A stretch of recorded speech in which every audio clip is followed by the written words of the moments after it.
മീഡിയയെ പലതരത്തിൽ ദുരുപയോഗം ചെയ്യുന്ന മാർഗങ്ങൾ നമ്മൾ കണ്ടിട്ടുണ്ട്. ദിവസവും എത്ര കേസുകളാണ് നമ്മൾ കാണുന്നത്.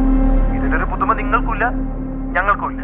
പക്ഷെ ഈ ഒരു കേസിൽ ഒരു വ്യക്തിയെ മാത്രം എഫക്ട് ചെയ്യുന്ന ഒന്നല്ലാത്തത് കൊണ്ട് പ്രതിയെ ചോദ്യം ചെയ്യുന്നതോടൊപ്പം ഈ റാക്കറ്റിനെ കുറിച്ച് കൂടുതൽ അന്വേഷിക്കേണ്ടതുണ്ട്. സാറിനെ കസ്റ്റഡിയിലുള്ള ആളെ പറ്റി ഒന്ന് പറയാമോ? തികച്ചും ഒഫീഷ്യലായ കാര്യങ്ങളായതുകൊണ്ട് ഇപ്പൊ ഒന്നും പറയാൻ പറ്റില്ല.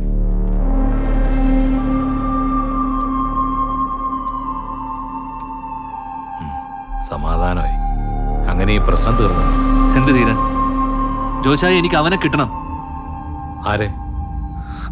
ഈ ഹാരിഷായെ പിടിച്ചോണ്ടൊന്നും ഈ പ്രശ്നം ഇവിടെ തീരാൻ പോണില്ല. ഇതില് പേജിൽ പോസ്റ്റ് ചെയ്തിട്ടില്ലേ, അവനെ കിട്ടണം. ഓരോ സെക്കൻഡും അവളെ ഫേസ് ചെയ്യാൻ പറ്റാതെ ഞാൻ കിടന്ന് നീറുവാ.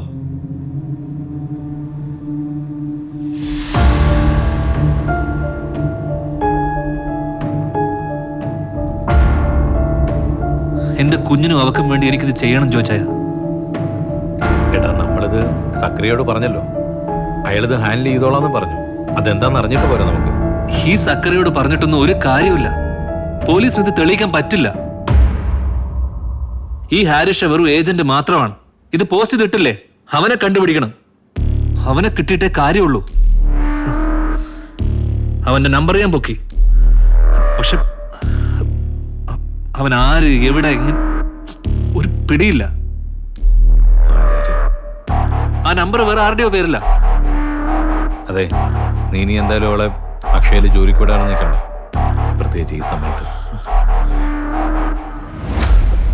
ചോദിച്ചാ അവനിട്ട് ആ പോസ്റ്റും ആ ക്യാപ്ഷനും ഒക്കെ വെച്ച് നോക്കുമ്പോ അക്ഷയായിട്ട് അവൻ എന്തെങ്കിലും ഒരു കണക്ഷൻ ഉണ്ട്, അതുറപ്പാ.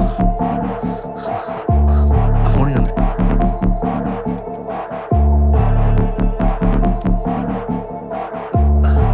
മനോജേട്ടാ.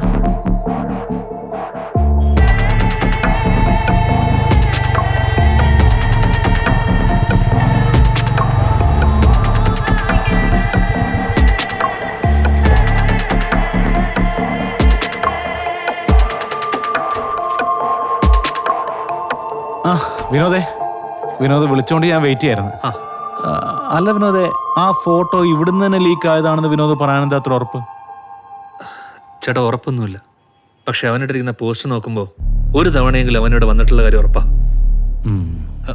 നമുക്ക് ഈ CCTV ഫുട്ടേജ് ഒക്കെ ഒന്ന് ചെക്ക് ചെയ്യുവാണെങ്കിൽ. ഓ, ആനന്ദാ, നോക്കാലോ.